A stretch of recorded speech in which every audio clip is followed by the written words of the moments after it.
নমস্কার বন্ধুরা, আপনাদের সবাইকে শুভ শারদীয়ার প্রীতি ও শুভেচ্ছা অভিনন্দন জানিয়ে আজকের ভিডিওটা শুরু করছি।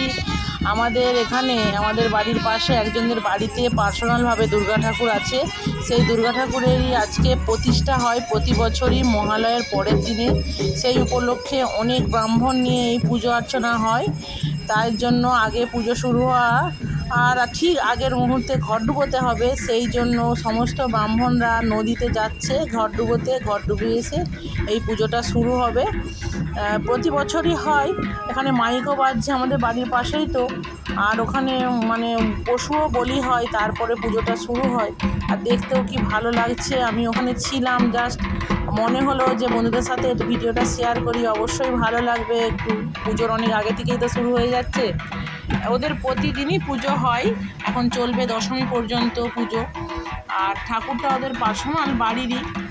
কেমন লাগছে আপনাদের এই ভিডিওটা বা এই দৃশ্যটা, আপনারা অবশ্যই কমেন্ট করে জানাবেন। আর এইদিকে মাঠের মধ্যে আমাদের মানে গ্রামের পুজো হয়, দুর্গা পূজা। সেই গ্রামেরই প্যান্ডেল হচ্ছে, এখনও কমপ্লিট হয়নি, যেহেতু এখনও 4-5 দিন বাকি আছে পুজো। ও রাতারাতি ঠিক কমপ্লিট করে ফেলবে। কেমন হয়েছে প্যান্ডেলটা জানাবেন বন্ধুরা অবশ্যই।